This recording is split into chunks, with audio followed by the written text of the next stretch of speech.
skala tertinggi untuk project ya.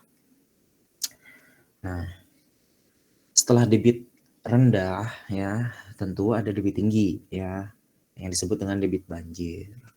Nah, debit banjir ini ada periode ulang ya, periode ulang 2 tahunan, terus 5 tahunan, 10 tahunan, ada 25 atau ada 20 ya, 20, 25, 50, 100, 200 sampai 1000 biasanya, dan bahkan ada PMF ya, probable maximum flood.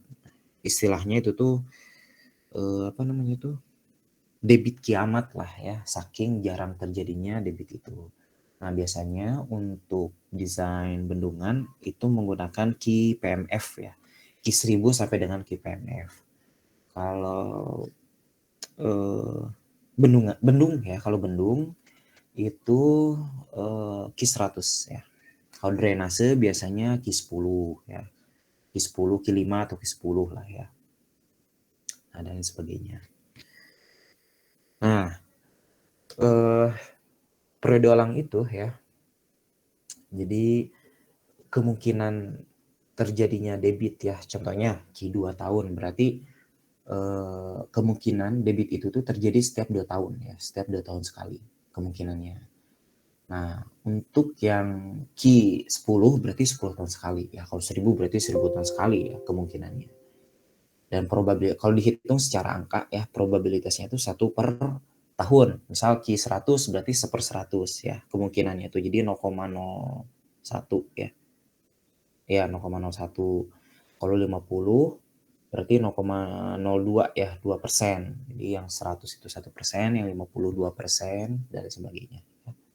Jadi semakin besar debitnya, maka probabilitasnya semakin kecil ya.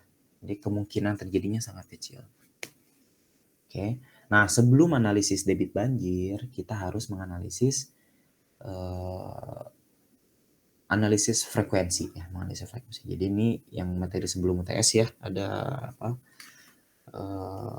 pendahuluan ya, terus analisis curah hujan ya, yang mana kita sudah bisa menghitung curah hujan wilayah ya kemarin dengan polygon Thiessen ya. Namun metode terbaik itu sebetulnya menggunakan isohyet ya. Terus diuji dengan kurva massa ganda, ada outlier dan RAPS ya. Nah, setelah itu dihitung debit andalannya dengan metode NRECA ya. Sebelumnya kita menghitung evapotranspirasi dulu menggunakan Penman modifikasi ya. Saya kurang tahu untuk Penman originalnya seperti apa, namun umumnya ya di Indonesia itu menghitung dengan evapotranspirasi Penman modifikasi ya. Nah, lalu ada metode NRECA untuk menganalisis debit andalanya. Sebetulnya banyak ya metodenya, ada FJMOC, NRECA, terus tank model ya, dan lain sebagainya. Namun untuk di perkuliahan ini kita menggunakan NRECA ya, karena ini parameter kalibrasinya sedikit sekali ya dibanding dengan FJMOC ya. Nah, terus ini pembahasan setelah UTS ya. Jadi ada analisis frekuensi. Nah, analisis frekuensi ini untuk menentukan curah hujan berdasarkan periode ulangnya ya. Jadi curah hujan periode ulang 2 tahun, 5 tahun, dan sebagainya. Nah, di sini saya berikan 4 metode ya. Ada distribusi Gumbel tipe 1, ada distribusi normal, ya, terus distribusi log normal 2 parameter, lalu log Pearson tipe 3 ya. Nah, analisis frekuensi ini ya, 4 metode ini diuji ya, diuji dengan chi-square dan Smirnov-Kolmogorov ya, uji Smirnov-Kolmogorov. Ini kayaknya dari Rusia nih ya, Smirnov-Kolmogorov. Kalau chi-square kayaknya Cina. Nah, diuji ya. Jadi sebetulnya masing-masing das itu memiliki karakteristik masing-masing ya. Jadi bisa jadi das A ya, das A itu cocok dengan metode Gumbel. Nah, contoh lain untuk di das B bisa jadi dia cocoknya dengan normal ya. Nah, oleh karena itu dibutuhkanlah beberapa metode ya, beberapa metode untuk menghitung analisis frekuensi ya, karena tadi ada variasi dari karakteristik dasnya ya. Beda das, beda juga karakteristiknya, beda juga metodenya ya. Nah, untuk uji kecocokannya ya ini pakai uji chi-square dan Smirnov ya. Mana yang simpangannya lebih kecil itu yang akan kita pilih ya. Jadi uji chi-square dan Smirnov ini uji untuk memilih ya mana distribusi yang layak atau yang cocok dengan das yang kita analisis ya. Kurang lebih seperti itu. Nah, setelah itu kita baru bisa menganalisis debit banjir ya. Nah, jadi setelah dapat CH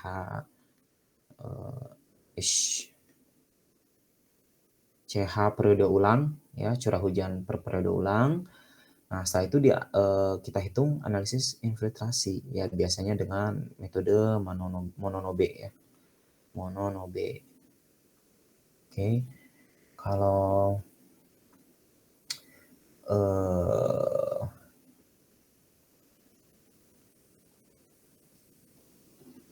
ada satu metode lagi ya untuk metode bukan infiltrasi, sorry.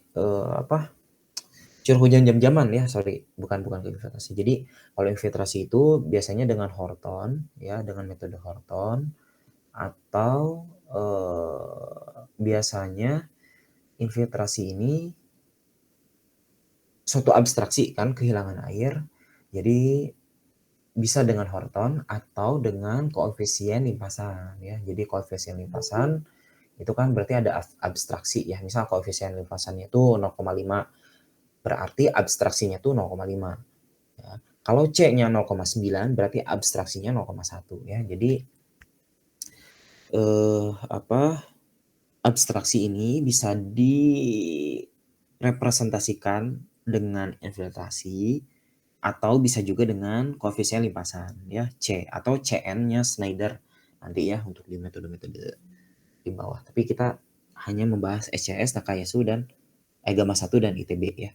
ITB ini ada ITB 1, ITB 2. Penemunya itu dosen saya ya, Pak Dance Natakusuma. Ya. Berhubung dana penelitiannya itu dari kampus ya, jadi nama metodenya itu menggunakan nama kampus ya, ITB. Nah, ITB ini ada 1 dan 2 ya, ITB 1, ITB 2. Dan ada eksak, ada numerik ya.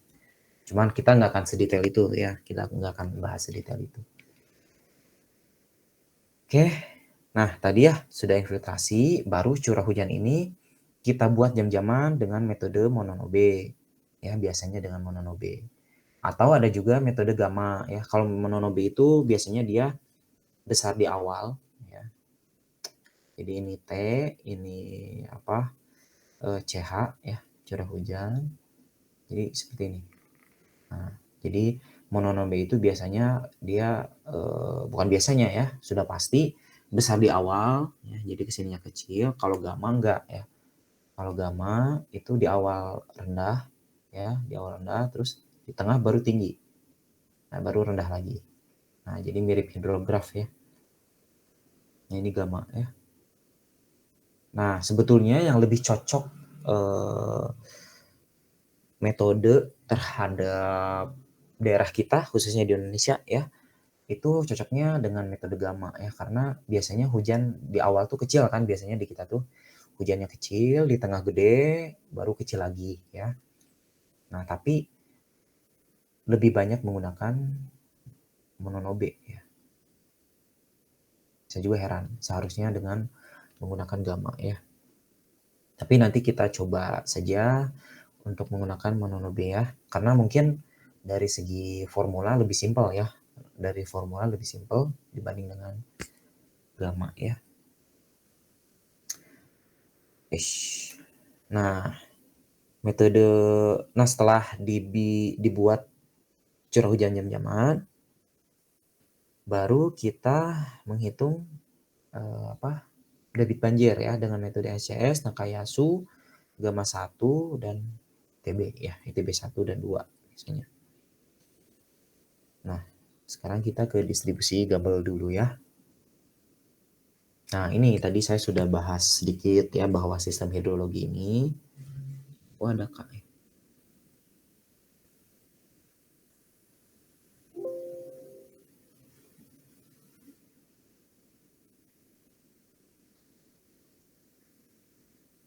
Nah, jadi sistem hidrologi ini ya sangat kompleks, dan dipengaruhi oleh kondisi dan peristiwa ekstrim ya, salah satunya banjir ataupun kekeringan ya.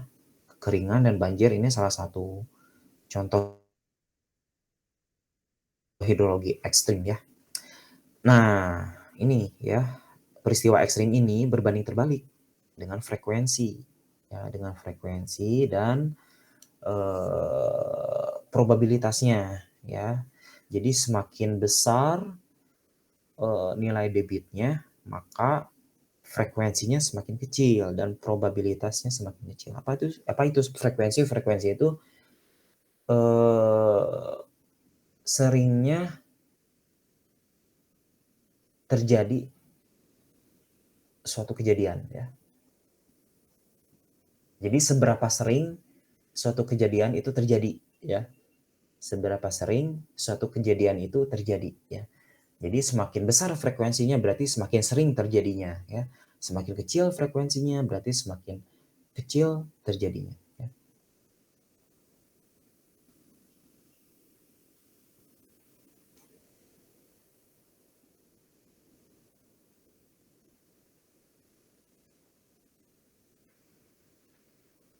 Nah, ini ya, untuk analisis frekuensi ini itu bertujuan untuk mencari hubungan antara besaran ekstrim dan frekuensinya ya. Jadi tadi yang untuk curah hujan ya, analisis frekuensi ini khususnya. Nah, gini. Jadi kalau misalnya kita memiliki data debit observasi yang cukup panjang ya, katakanlah minimal 10 ya. Kalau ada 10 ya, kita bisa langsung menghitung debit banjirnya ya dengan analisis frekuensi. Ya, jadi nanti langsung dapat Q2 ya, Q5 dan sebagainya sampai dengan Q1000 mungkin ya. Nah, tetapi kalau kita tidak memiliki data debit sepanjang itu ya, katakanlah misal 2 tahun atau 3 tahun ya, maksimal 5 tahun. Nah, maka kita butuh metode lain ya, yaitu metode sintesis dengan HSS. Nah, ini tuh disebut dengan HSS ya. Nah, metode SCS, Nakayasu, Gamma 1 dan ITB ini adalah HSS, hidrograf satuan sintetis ya. Atau bahasa Inggrisnya unit hidrograf kalau misalnya mau mencari paper terkait unit hidrograf ya, atau referensi terkait HSS ya, bisa cari dengan unit hidrograf atau HSS ya, hidrograf satuan sintetis. Nah, ya itu tadi ya, kalau misalnya kita tidak memiliki data debit observasi yang cukup panjang ya, maka kita membutuhkan metode lain, yaitu salah satunya dengan metode HSS ya. Kalau misalnya dasnya kecil ya, kurang dari 2,5 km persegi.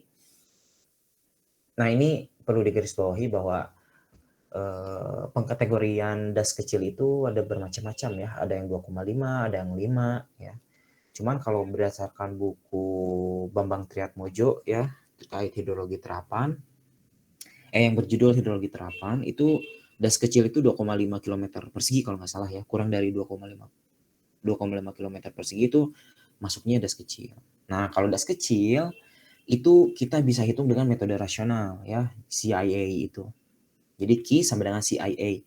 C-nya itu adalah koefisien limpasan, ya Q-nya debit ya, terus C-nya CIA ya, C-nya koefisien limpasan, I-nya adalah infiltrasi, A-nya adalah luas das ya. Nah, bisa dengan itu. Ya, jadi kalau misalnya Q2 berarti I-nya nanti pakai yang I2 ya. Kalau Q-nya 5 berarti I-nya pakai yang I5. Itu kalau das kecil. Kalau das besar itu nggak bisa. Ya, nggak bisa menggunakan metode rasional ya, karena untuk metode rasional itu asumsinya itu terjadi hujan merata di seluruh das ya, terjadi hujan secara merata di seluruh das ya. Sedangkan untuk das-das besar biasanya itu bervariasi ya terhadap ruang, jadi dan terhadap waktu juga ya. Nah, untuk rasional ini dia tetap terhadap ruang dan waktu ya. Jadi mau dimanapun itu terjadi hujan dan mau kapanpun hujannya tetap segitu ya nilainya tuh. Nah, kalau HSS ya kalau das besar itu biasanya enggak, ya. Jadi di hulu misal hujan, di hilir nggak hujan, ya. Terus kadang cuma beberapa meter juga nggak hujan, ya. Saya pernah mengalami itu. Hanya jarak beberapa meter saja itu di sini hujan, di sana nggak hujan gitu ya. Jadi ada perbatasan. Ya. Jadi untuk HSS ini atau untuk das besar ini asumsinya hujan bervariasi terhadap ruang dan waktu, ya. Baik itu apa namanya tuh, terhadap ruang ya, jadi di titik tertentu, di titik A dan titik B itu dia eh, apa namanya tuh terdapat perbedaan hujan, ya, baik itu ada yang hujan ataupun yang enggak hujan, ya, ataupun dari segi waktu, ya, dari waktu ke waktu itu tuh berubah, ya, berubah nilai hujannya. Nah, HSS ini konsepnya seperti itu, ya. Dia apa namanya tuh berubah terhadap ruang dan waktu, ya, khususnya terhadap waktu, ya. Karena nanti dianalisisnya per jam, ya. Tadi untuk yang Mononobe kan, mana tadi? Yang Mononobe juga dia per jamnya beda, ya. Jadi nanti ini untuk disajikannya tuh per jam. 1 sampai 6 biasanya, ya. Hujan di Indonesia itu biasanya terjadi 6 jam. Jadi perubahan CH yang periode ulang itu dirubah menjadi per 6 jam, ya. Oke.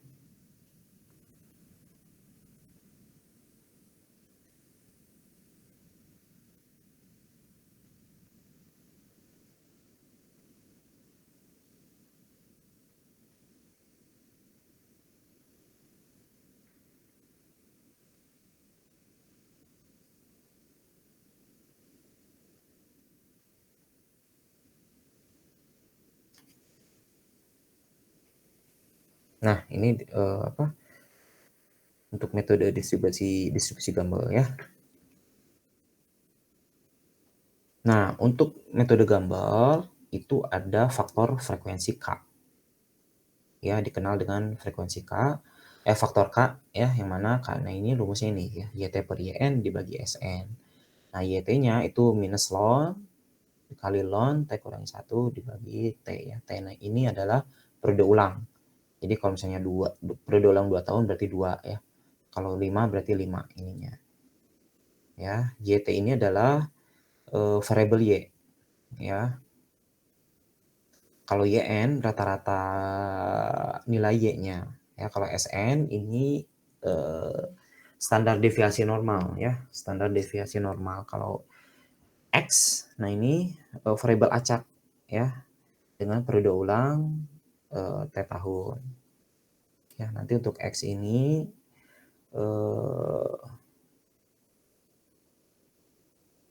nah berupa data hujan, ya, maksudnya tuh. Ya, terus ini X rata-rata berarti hujan rata-rata, kalau SD berarti standar deviasi, ya. Nah, YN dan SN ini didapat dari tabel. Jadi nanti ada tabelnya, ya, berdasarkan jumlah data kalau nggak salah, ya. Coba, nah ini, ya. Oh iya, jumlah data, berdasarkan jumlah data. Jadi kalau misalnya jumlah datanya 18, ya, berarti YN-nya 0,524, ya, terus SN-nya 1,063, ya. Oke, nah ini, ya, untuk tabel apa YNSN. Kalau misalnya ini mah udah semua, ya, sampai 98, ya. Oh, ya. Jadi nggak usah diinterpolasi, ya. Nah, ini contohnya. Ya, contohnya. Hujan dari tahun 86 sampai dengan 2003. Ya, ini hujannya. Nah, jumlah datanya ada 18. Nah, ini raratanya adalah 62, ya, rarata hujannya 62. Nah, standar deviasinya dihitung, ya, STDEV. STDEV nanti di blok ininya, ya, keluarlah nilai standar deviasi. Atau mau pakai rumus yang lain mangga, ya, silahkan cari di Google. Nah, SN dan GN-nya tadi yang dari tabel, ya. Nah, ini T-nya itu periode ulang. Nah, YT-nya ini adalah ini apa? Probabilitas, ya. probabilitas. Ini probabilitas dari variabel Y ya. Bisa dengan rumus ini ya, minus ln T kurangi 1 dibagi T ya. Nah, ini standar deviasinya masukin, YN-nya masukin, SN masukin, nah K-nya kan bisa kita hitung. K-nya dengan nilai YT, YN, dan SN ya, YT-nya sudah ada tadi, YN dan SN-nya udah ada. Setelah itu, nah dihitung curah hujan terhadap periode ulang ya. Jadi untuk periode ulang 2 tahun itu 61. Ya, untuk 100 itu 100,65 mm curah hujannya ya. Nah, ini ya. Jadi periode ulang semakin besar maka semakin jarang. Ya. Periode ulang semakin besar berarti hujannya juga semakin besar, namun terjadinya itu semakin jarang ya, dan peluang terjadinya juga semakin kecil ya.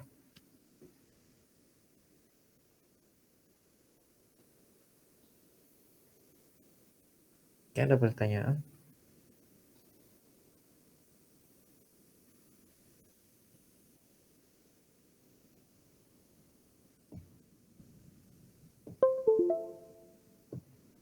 Kalau nggak ada, lanjut ke metode lain ya. Ini masih gampang ya. YTYN SN-nya, YN SN-nya kan udah di tabel, YT-nya bisa kita hitung berdasarkan T ya. Setelah itu bisa kita hitung K. Nah,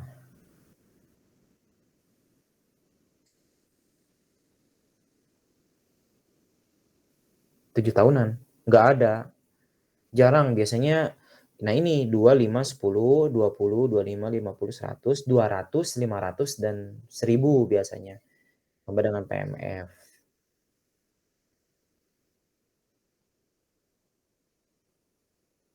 Enggak, bukan seperti itu konsepnya. Jadi berapapun banyaknya data itu tidak mempengaruhi apa namanya itu periode ulangnya ya. Dan tentu semakin banyak datanya ya, semakin banyak datanya apa namanya tuh semakin akurat hasilnya. Ya. Jadi apa namanya tuh kalau misalnya datanya cuma 10 tahun bukan berarti sampai 10 periode ulang 10 ya, enggak. Jadi bisa kita analisis secara statistik ya untuk 20, 25, 50. Walaupun ya secara statistik ya, dosen pembimbing saya pernah bilang ya, Prof. Indra Atmo namanya tuh, bahwa jumlah curah hujan itu ya hanya bisa memprediksi 3 kali jumlah hujan ke depan ya. Jadi kalau misalnya apa namanya tuh kita memiliki data curah hujan 10 tahun misalnya, maka kita hanya bisa memprediksi 3 kali sampai 3 kali 10 tahun ya. Jadi 30 tahun ya. Jadi sebetulnya hanya sampai 25 lah ya kalau di sini ya. Atau dimaksimalkan sampai 30 tahun sebetulnya ya, sebetulnya. Seperti itu. Untuk kaitannya untuk akurasi ya, untuk akurasi. Tapi kalau untuk apa namanya tuh sekedar analisis ya, maka itu boleh ya, boleh kita proyeksikan atau kita apa, bukan proyeksi ya, kita prediksi. Nah, ya, kita prediksi secara statistik ya untuk puluhan tahun ke depan ya. Jadi makanya standar data di Jepang itu banyak datanya itu 30 ya, sehingga ini bisa kita prediksi sampai dengan 90 tahun ya. Sampai periode ulang 90 tahun. Ya, kalau di kita itu masih 10 ya, standarnya itu masih 10.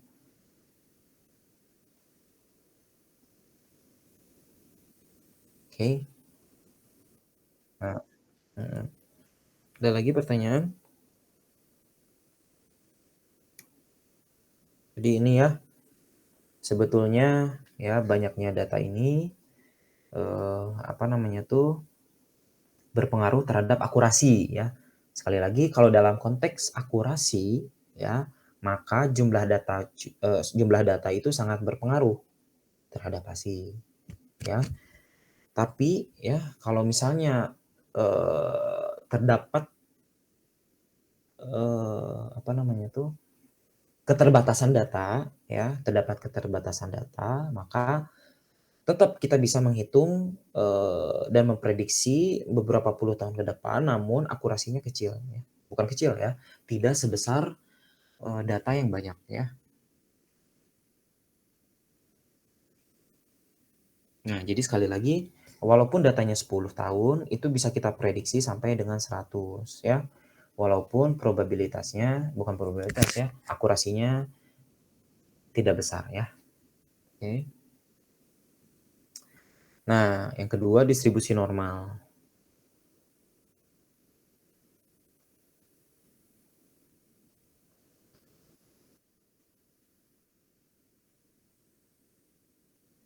Oh iya, nah untuk menghitung X-nya tadi ya.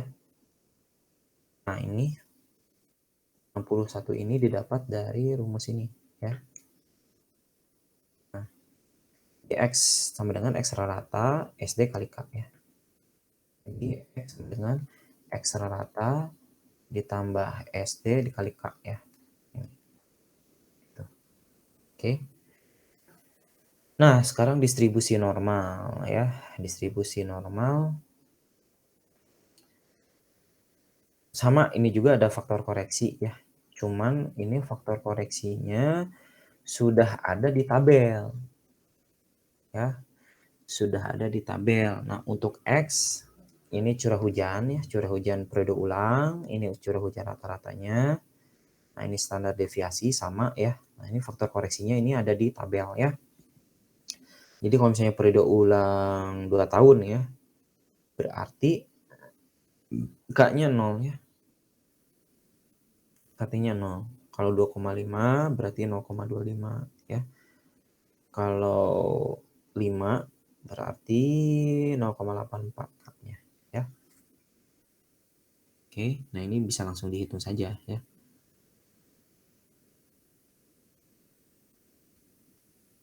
Nah ini, ada pertanyaan?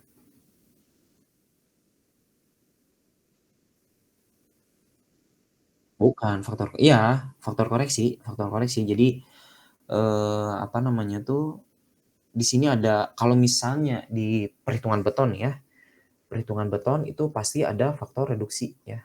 Jadi untuk, apa namanya tuh, mengurangi, kapasitas dari si betonnya ya. Begitupun dengan, ini, apa namanya tuh, probabilitas. Jadi ada faktor koreksi ya, ada faktor koreksi. Nah, besaran faktor koreksinya itu bergantung dari periode ulang ya, bergantung periode ulang. Jadi semakin besar periode ulangnya, faktor koreksinya semakin besar ya. Ini untuk metode normal. Oke, ada lagi pertanyaan?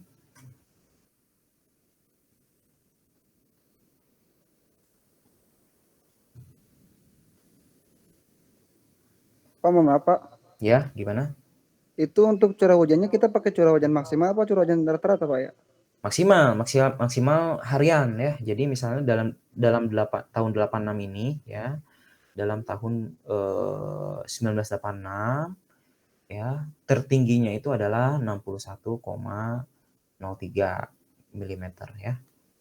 Itu katakanlah pada tanggal 2 Januari ya 1986. Jadi harian dalam 1 tahun ya.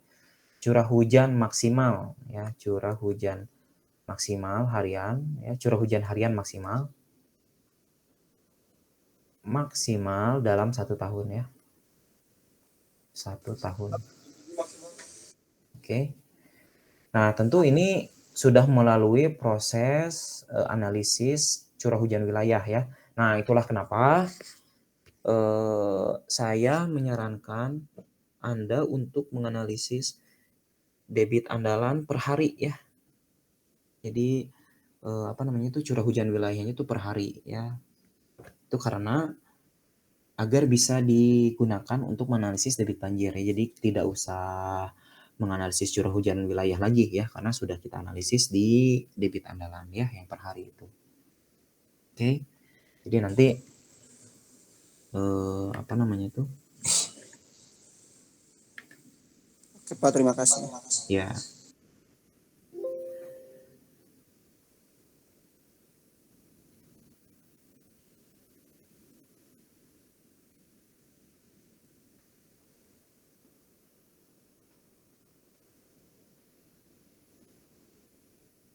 Atau contoh real, jadi ini tuh misalnya Januari ya, Februari ya.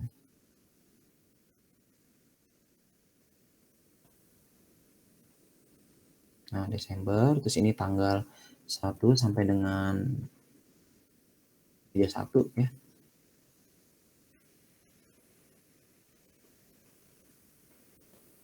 Tanggal 31 lah ya. Nah, lalu dicari max-nya ya. Jadi max ya. Ini sampai dengan ini ya.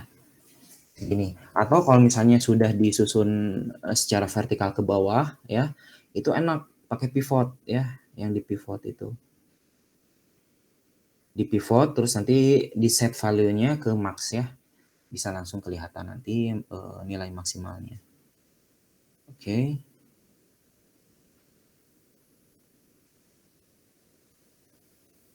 Nah, ini metode normal ya.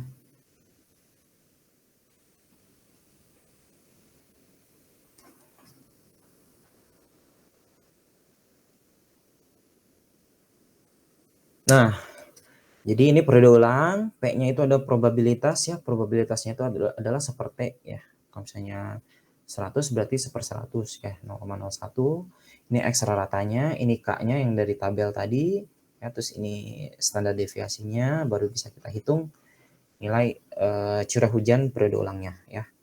Nah, ini untuk loop normal. Nah, loop normal ini faktor frekuensinya itu berdasarkan nilai CV ya. Nilai CV. Nah, berapa nilai CV-nya? Nah, biasanya ini diinterpolasi ya. Nah, ini contohnya.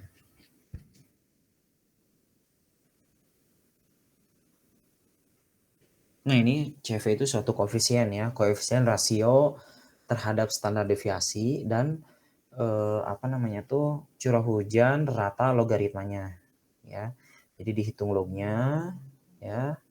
Setelah itu cari ratanya, terus standar deviasinya, standar deviasi log ya.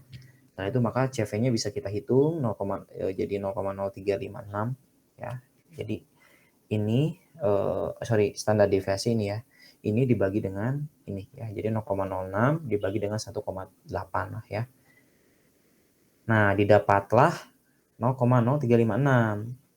Nah, maka 0,0356 ini berada di antara 0,1 dan 0,05.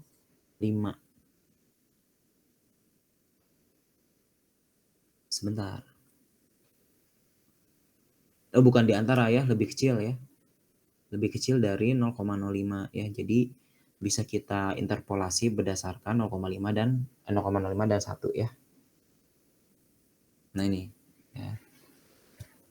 Jadi ini tuh hasil interpolasi dari dua nilai ini ya. Nah, setelah itu, nah ini di sini T, di sini P ya, P-nya sama seperti ya, seperti. Nah, ini K-nya untuk yang 2 tahun ini, nah ini ya 2,1. Sebentar.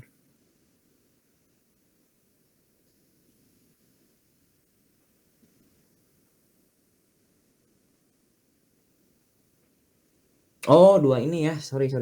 Bukan, ini mah kan probabilitas ya. Ini mah probabilitas, sedangkan ini apa namanya tuh periode ulang. Nah, yang ini ya. Jadi yang yang bawah ya. Untuk yang 2 tahun itu ini ya 0,0179 minus ya. Dan untuk yang 100 itu 2,4 ini ya. 2,4305. Oke. Setelah itu log X ya.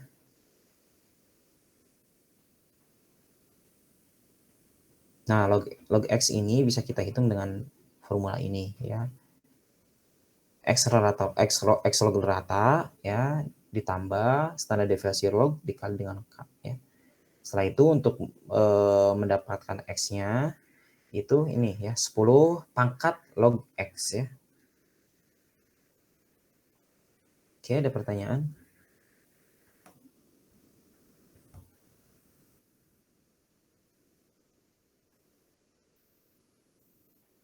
Ada 3.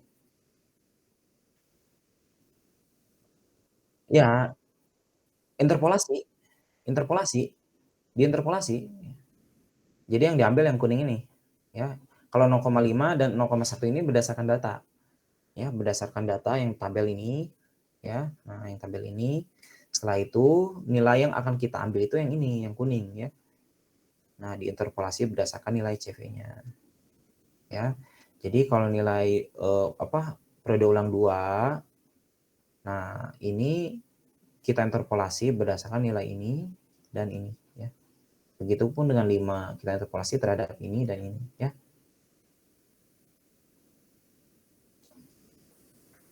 Oke, ada lagi pertanyaan? Ini mah gampang lah ya. Nah, jadi ini contohnya nih ya, untuk yang 60 ini didapat dari 10 pangkat 1,791 ya. Untuk 70 juga sama, didapat dari 10 pangkat 1,846. Oke, dan lain sebagainya. Setelah itu kita masuk ke metode yang keempat ya, metode terakhir. Ya, metode terakhir. Nah, ini. Kalau log person itu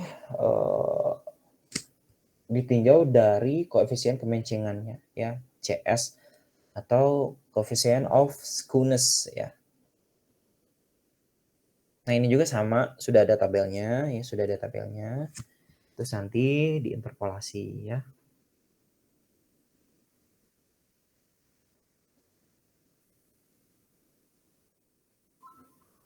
CS-nya di sini nggak ada rumusnya ya.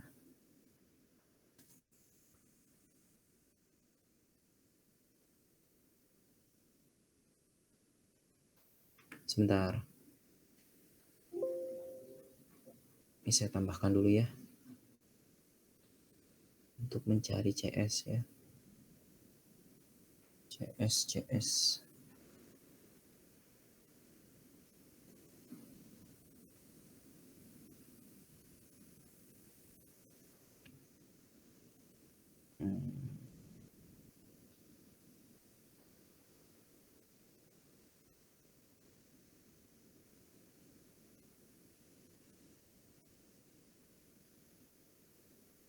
Bentar.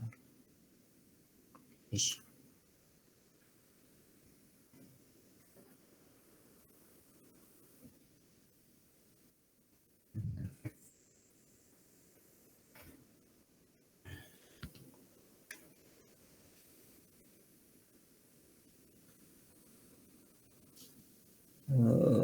Log person ya.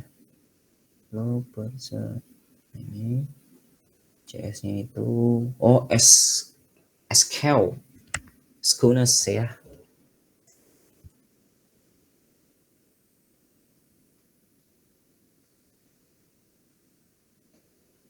Jadi skewness dari lognya ya. Bentar.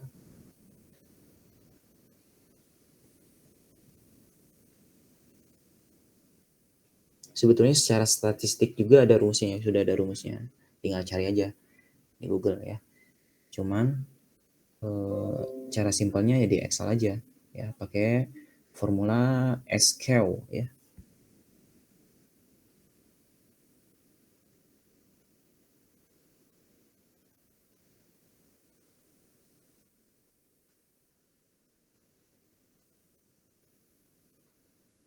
Nah,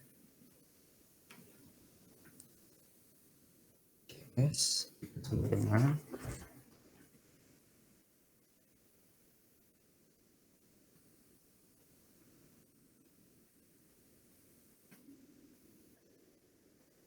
ininya lognya ya.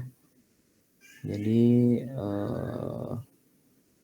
log xi ya.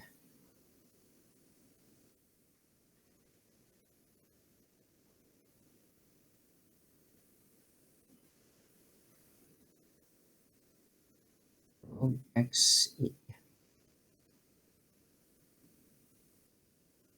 Jadi di apa namanya itu di blok ya.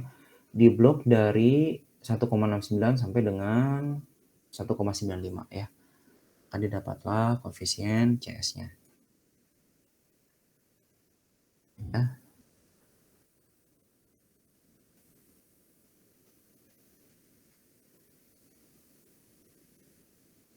Nah, dalam kasus ini CS saya itu 1,009 ya. Nah, maka 1,09 ini berada di antara 1 dan 1,2 ya.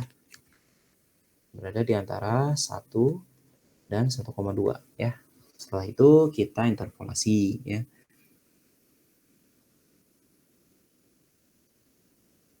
Nah, kalau yang low percent itu pakai yang atas ya, tahun. Nah, ingat ini peluang ya. Kalau tadi untuk yang log normal ya, log normal 2 parameter itu di bawah ya yang tahunnya tuh, yang di atas peluangnya. Kalau ini dibalik ya. Jadi untuk 2 tahun itu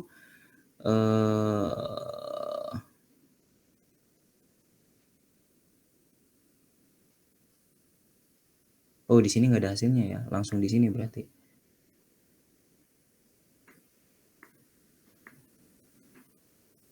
Ya, jadi nah ini minus 0,1788 ini itu didapat dari ini interpolasi ini ya. Sorry ini ya, untuk 2 tahun ya.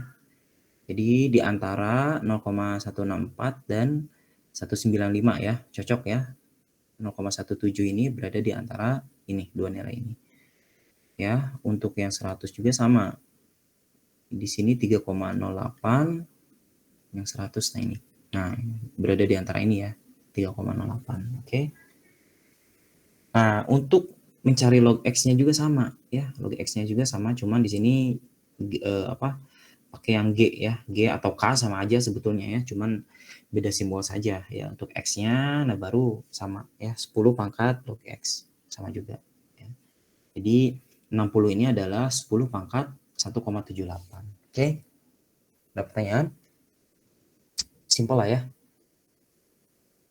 Nah, setelah kita hitung dengan 4 metode ini ya, kita harus milih salah satunya ya.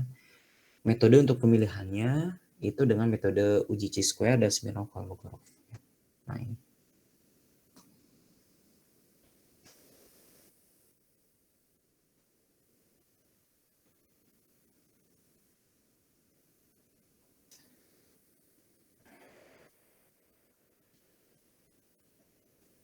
Nah, ini tabel yang kiri tabel chi-square ya. Yang kiri tabel chi-square ini dipilih berdasarkan derajat kepercayaan ya. Derajat kepercayaan dan BK-nya ya. Biasanya untuk chi-square itu menggunakan kepercayaannya itu 95% ya, berarti errornya itu 0,05% ya. Jadi kita pakai data yang ini. Untuk BK-nya nanti ada rumusnya ya. Nah, ini nilai D untuk uji Smirnov-Kolmogorov ya. D itu nilai simpangannya.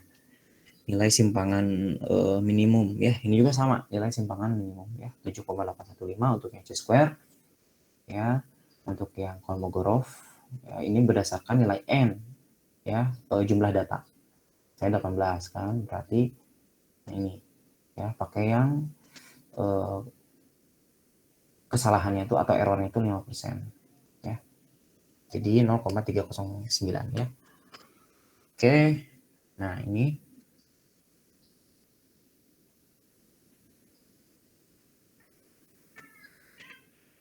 jadi masing-masing metode itu diuji ya chi-square-nya. Chi-square maupun Kolmogorovnya. Nah, ini chi kuadrat untuk Tumble ya.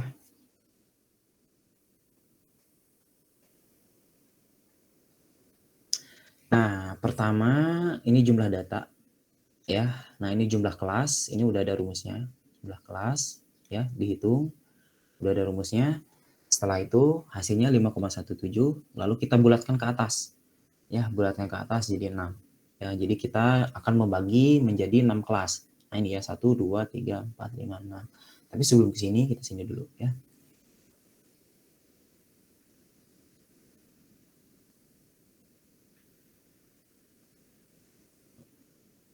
Nah, ini ya untuk menghitung peluang tadi ya, 1 dibagi kelas ya. Nah, karena kelasnya 6 jadi 1/6, hasilnya 0,16 atau 16,67%. Ya. Nah, kesininya ini tinggal dikali 2 saja. Ya.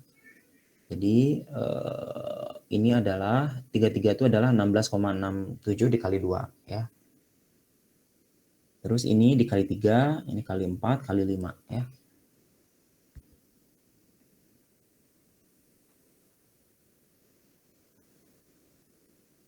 Nah, untuk P-nya 1/P dikali 100. Ya. Jadi ini tuh kan 0,16 ya.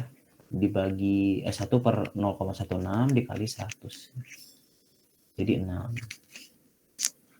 Oke.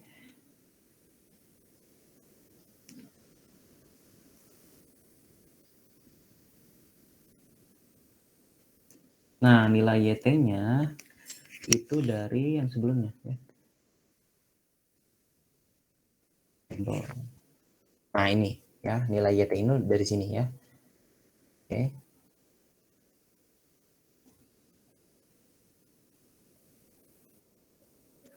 Setelah itu ini standar deviasi ya. Ini sudah dihitung, ini YN sudah ada, SN sudah ada. Nah, K-nya dengan cara tadi juga ya. Sudah ada rumusnya. Nah, ini X-nya sudah diketahui. Ya, jadi nah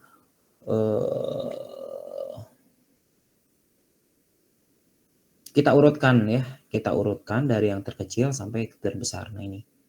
Ya. Nah, setelah dari sini itu ke sini. Ya. Jadi X kurang dari 52,32 ya. Terus X di antara 5,32 dan 5688 ya. Setelah itu 5688 di antara 1,17 dan sebagainya sampai dengan X lebih dari 73 ya. Nah,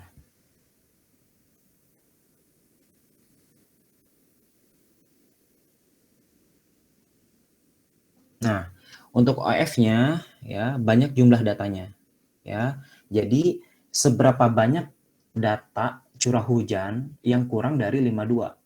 Paham nggak? Ya. Jadi seberapa banyak data curah hujan ya yang mana si data itu kurang dari 52. Nah, kalau berdasarkan cepel ini ya, nilai curah hujan yang kurang dari 52,3 itu ada satu, yaitu 48,79 ya. Jadi di sini tulis 1. Nah, curah hujan yang berada di antara 52 dan 56 ya. 52 dan 56,8 ya. Nah, berarti ada 3 ya. 1 2 3 ya. Untuk curah hujan berada di antara 61 dan 66 itu ada 1 2 3 4 5 6 1 2 3 4 5 6 7 ya. Ada 7. Terus sampai ke bawah ya. Sampai dengan curah hujan yang lebih dari 73. Ya, lebih dari 73 berarti ini ya 80 dan 89, ada 2 ya, ada 2. Terus kita jumlahkan harus 18 ya, karena kan jumlah datanya 18. Nah, kalau EF ini jumlah data rata-rata ya, dirata-ratakan aja. Jadi 18 dibagi 6. Jadi 3 ya, di sini 3 3 3 3 3. Nah, ini adalah EF dikurangi EF kuadrat ya. Jadi ini kurang ini kurang ini kuadrat, ini kurang ini kuadrat ya. Setelah itu, nah ini kuadratnya ini dibagi dengan EF ya. Dibagi dengan EF. Nah, terus kita jumlahkan ya. Jumlahkan maka hasilnya 7,33. Ini juga dijumlahkan jadi 22. Oke. Nah, ini menjadi chi-square. Nah, ini chi-square untuk Gumball itu sebesar 7,33. Nah, ini ya. 7,33. Nah, untuk DK-nya tadi ya, untuk apa namanya tuh, simpangan yang diizinkan ya. Jadi ini tuh adalah jumlah simpangan yang diizinkan ya. Kalau misalnya melebihi 7,815 berarti distribusi itu tidak diterima ya.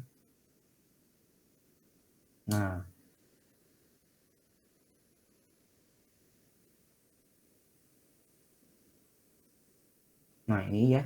Jadi DK itu adalah K dikurangi P tambah 1. Ya, K-nya itu adalah jumlah kelas 6, P-nya itu 2 biasanya ya.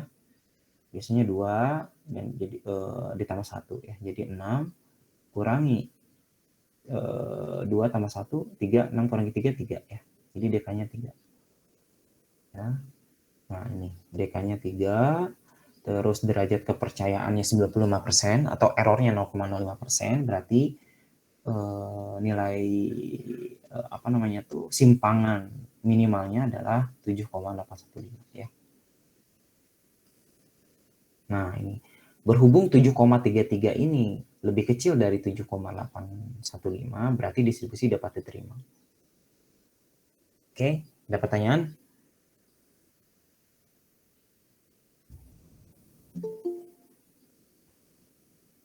Gampang lah ya. Ya, pertama ini dari jumlah data curah hujan ya. Setelah itu dibikin kelas ya dengan di round up ya, round up ke atas ya. Bukan round down ya. Jadi ini 6, setelah itu apa namanya itu dihitung probabilitasnya, 1 dibagi banyaknya kelas ya. Nah, setelah itu dikalikan ke sini apa namanya itu disimpan di kolom P ya, kolom probabilitas. Nah, untuk yang ke bawahnya ini tinggal dikali saja ya. Jadi ini 16 ya, terus ini 16 dikali 2, ini 16 kali 3, 16 kali 4, 16 kali 5. Nah, ini periode ulangnya ini ya. Oke. Terus untuk YT, SD, YN, SN ya, K dan X ini rumusnya sudah ada di sebelumnya. Ya. Setelah itu diurutkan dari yang terbesar sampai yang terkecil ya. Jadi X kurang dari 52, terus X di antara 52 dan 56, terus X di antara 56 dan 61 dan sebagainya sampai dengan X lebih besar dari 73. Ya, setelah itu dicek ya, dicek berapa banyaknya data curah hujan yang kurang dari 52 ya. Nah, curah hujan yang kurang dari 52 ini ada satu data ya. Jadi ini tulisnya 1. Yang di antara 52 dan 56 itu ada 3 ya, 54, 55 dan 55,6 ya. Dan lain sebagainya. Untuk yang ini dirata-ratakan saja ya. Jadi 18 dibagi 6 ya, 18 dibagi kelas. Setelah itu ini tinggal dikurangi terus pangkat, ini kurangi pangkat dan dibagi dengan EF ini. Nah, maka chi-square-nya ini adalah 7,33 ya. Nah, 7,33 ini kurang dari 7,815 ya. Dapat diterima. Nah, semakin kecil nilai chi-square-nya ya, semakin kecil nilai chi-square-nya maka itu semakin bagus hasilnya ya.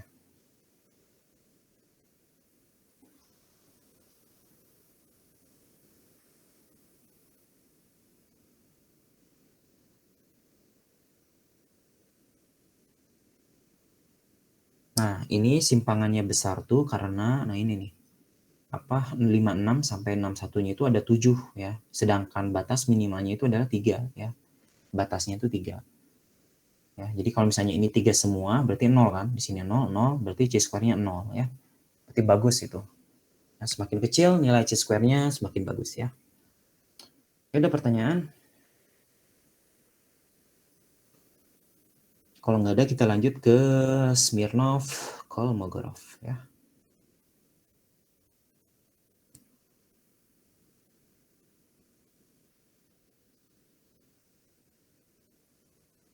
Nah, untuk yang Smirnov itu kita urutkan ya, kita urutkan dari yang terkecil sampai yang terbesar.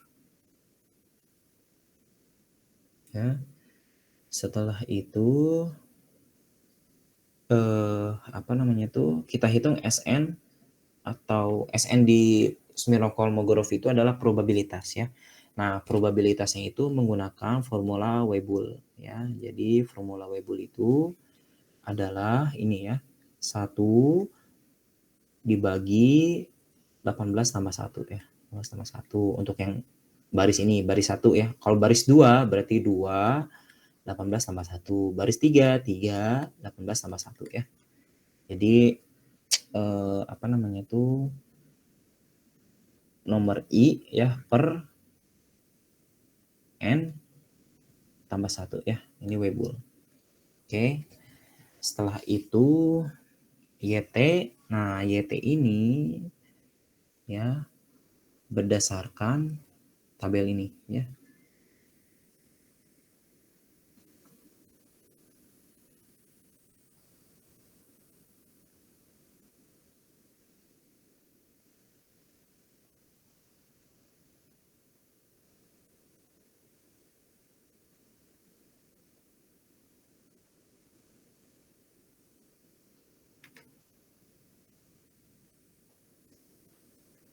Sebentar.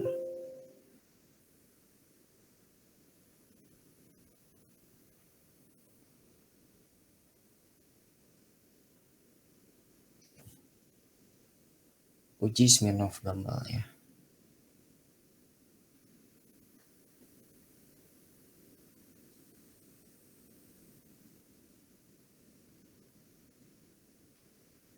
Ini YT-nya X dikurangi G53 ya. G53, G47. G53, G47.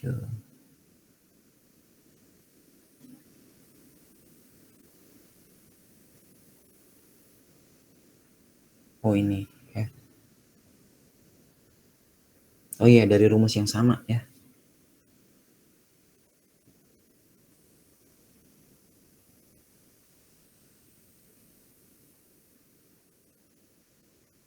Oh iya, ini ada di sini.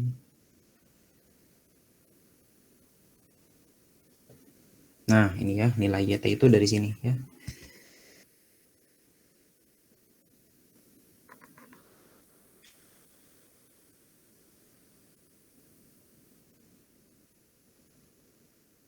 Nah, pertama dari rumus ini ya. Apa namanya tuh, X sama dengan X rata-rata ditambah SD kali K ya. Setelah itu K-nya kita substitusi ya. K-nya itu adalah YT kurangi YN per SN ya.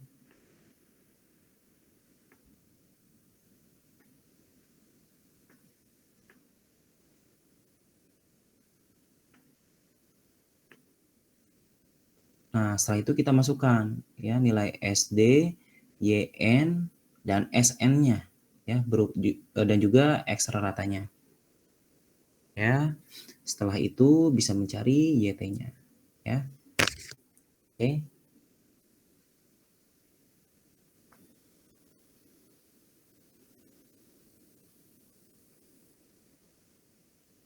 Jadi gini ya.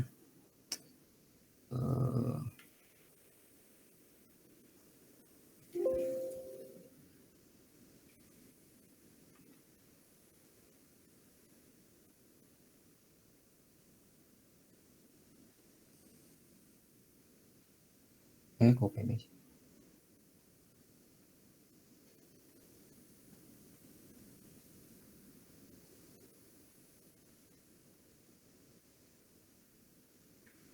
Ya.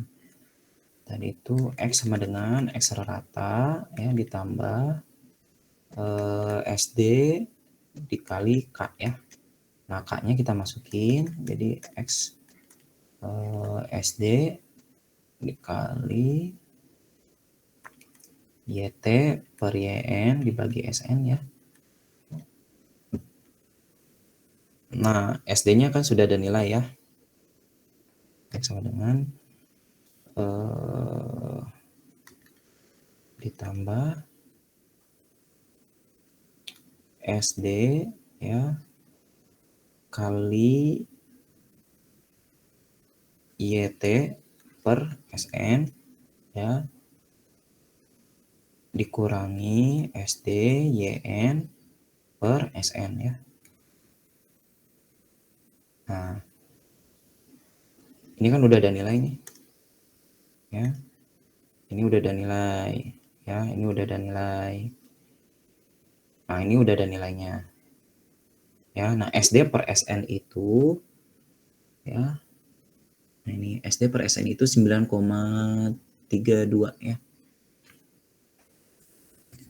Nah, ini jadi X sama dengan X ratanya berapa? 57,76 ya.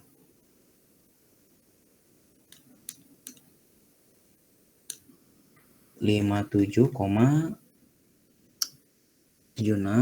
ya, 76 ditambah, nah SD per SN itu adalah 9,32 ya, 9,32 YT, YT-nya masih ada ya, dikurangi, nah SDYN, nah SDYN per SN itu 4,88 ya, 4,88. Nah, jadi X sama dengan ini dikurangi ya, dikurangi menjadi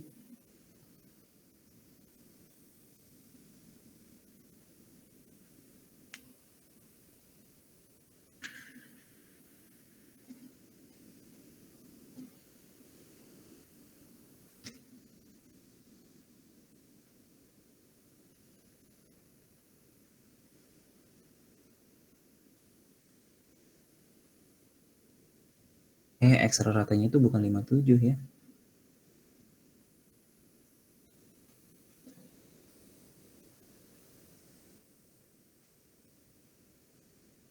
Bukan 57, sebentar.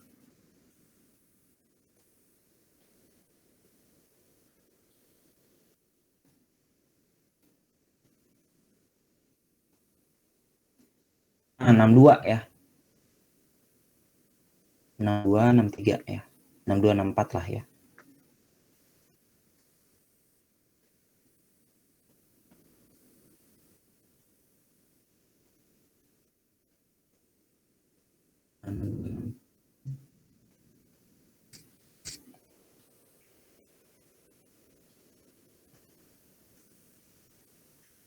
Enam dua koma enam empat. Nah, dikurangi 4,58 jadi 57,76 ya. Ditambah 9,32 YT. Nah, kita kan mau mencari YT-nya nih. Berarti ini kita keluarin ya. Jadi X kurangi 57,76 ya sama dengan 9,32 YT ya. Jadi YT sama dengan X kurangi 57,76 dibagi dengan 9,32. Nah, ini ya.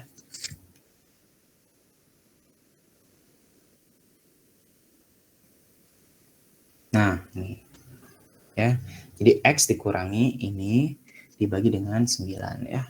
Konsepnya seperti ini ya. Nah, konsepnya seperti ini. Oke. Jadi YT-nya didapat dari formula ini ya. Ada pertanyaan? Ini saya share ya.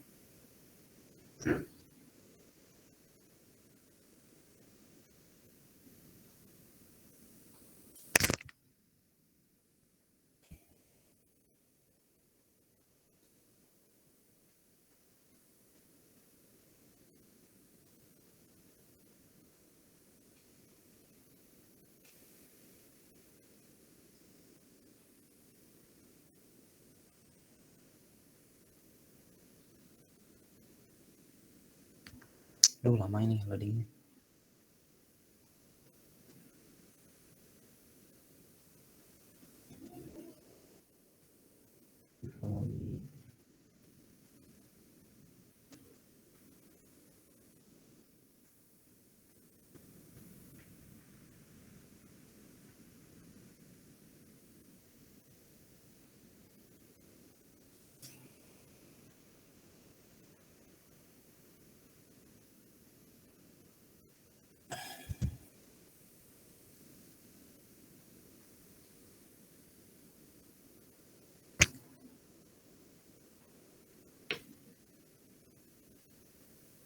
Nah ya, jadi YT ini ya, YT ini didapat dari fungsi dari X ya. Jadi X-nya dimasukin ke formula ini, didapatlah YT ya.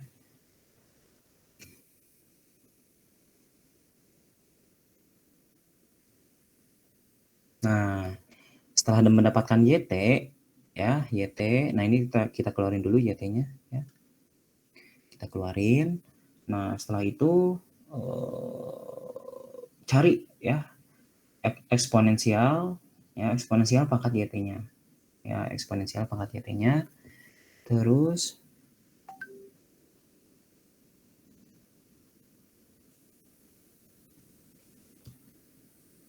dieksponensialkan lagi ya. Jadi eksponensialnya ordo 2 ya. Jadi pertama ini eksponen pangkat YT ya, terus nanti E-nya pangkat YT ya. Jadi pertama kita ini YT-nya kita keluarin dulu.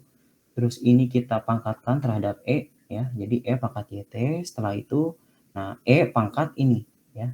Jadi 0,073 ini adalah E pangkat ini ya, 2,6.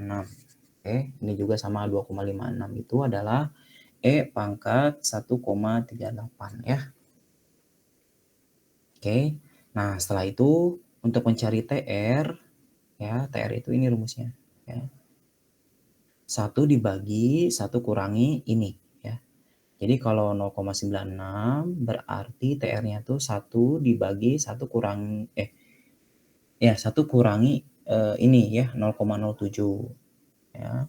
Untuk yang baris yang kedua, TR-nya itu adalah 1 dibagi 1 kurangi ini 0,2506 ya. Dan lain sebagainya. Terus untuk PR-nya, probabilitasnya seperti R. Ya. Nah, untuk PX X-nya ini adalah 1 kurangi PR ya. Setelah itu nah ini deviasinya ya. Deviasinya itu adalah PX dikurangi SM ya. Jadi ini ya dikurangi dengan ini ya. Oke. Jadi 0,15 juga 0,25 dikurangi 0,11 ya. Setelah itu tarik ke bawah ya. Nah,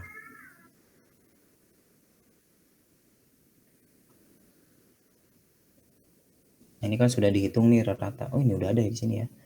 Rata-rata, terus ini standar deviasinya. Nah, ini delta max-nya ya, dicari ini delta max-nya berapa ya. Dalam kasus ini 0,14 ya. Berarti nah ini nih. Ya.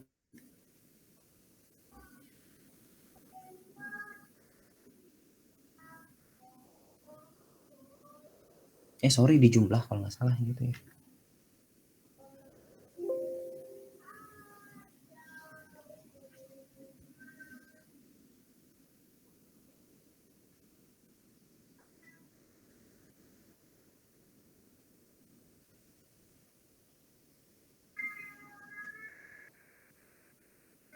Oh, maksudnya.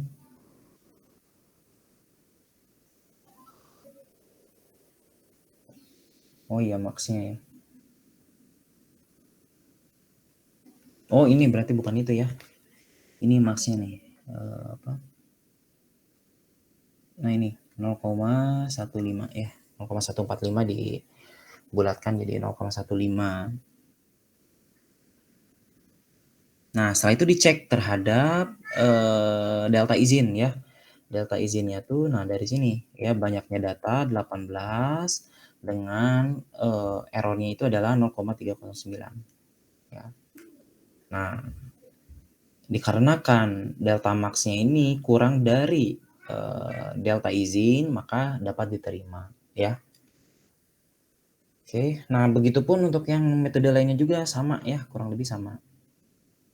Oke. Nah, untuk yang normal C kuadratnya tidak dapat diterima ya, namun untuk Smirnovnya diterima ya. Untuk log normal ya, distribusi untuk yang C kuadrat tidak dapat diterima, tapi untuk yang Smirnov diterima ya. Ini log persen, C kuadrat diterima, dan Kolmogorov diterima. Nah, setelah itu dicek di sini ya. Dicek di sini. Ya, direkapitulasi. Untuk Gumbel, nah ini C kuadrat ya. C kuadrat Gumbel itu adalah 7,33 ya, untuk normal 8, untuk normal 2 variabel, 2 parameter 27 dan log persen 3 ya. Nah, ini nilai kritisnya atau yang diizinkannya.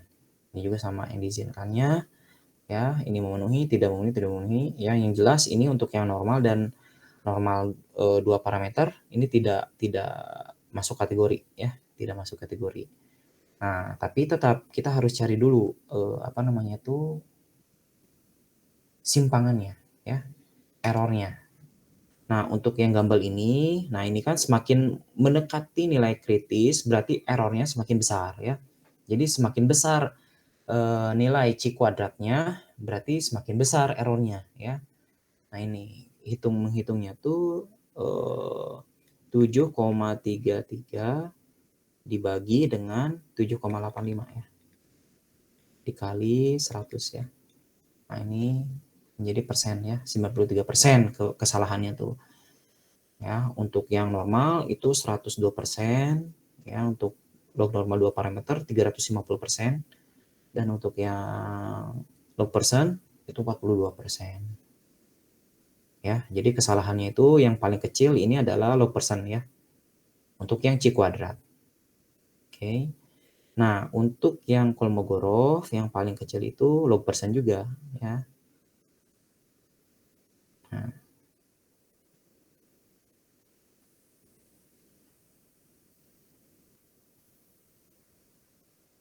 ini harusnya di rata-rata sih, jangan dijumlah ya. Jangan dijumlah, harusnya di rata-rata. Tapi nggak apa-apa, dijumlah juga nggak apa-apa ya. Jadi ini tuh adalah jumlah errornya ya. Kalau Gumbel berarti 93 ditambah 47 ya, itu adalah 140 ya. Terus untuk normal 102 ditambah 82 ya. Terus dan lain sebagainya. Nah, ternyata setelah ditotalkan ya, simpangan yang paling kecil itu adalah distribusi log persen tipe 3 ya. Untuk kasus ini ya. Jadi yang dipilih adalah ini ya. Distribusi log persen tipe 3.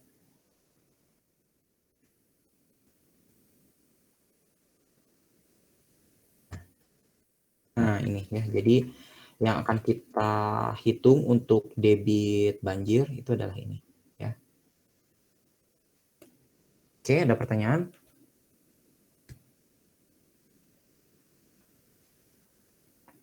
Kok hilang?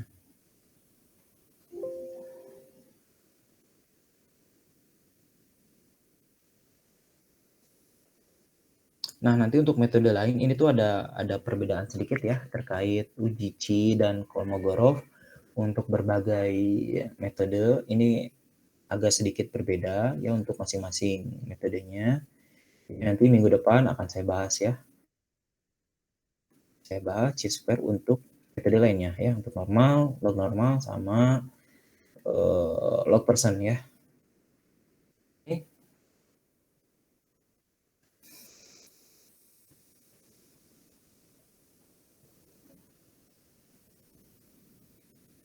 Kalau nggak ada pertanyaan, kita tutup dengan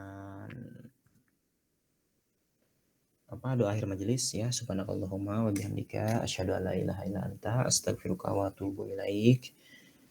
Terima kasih atas perhatiannya. Assalamualaikum warahmatullahi wabarakatuh. Waalaikumsalam warahmatullahi wabarakatuh.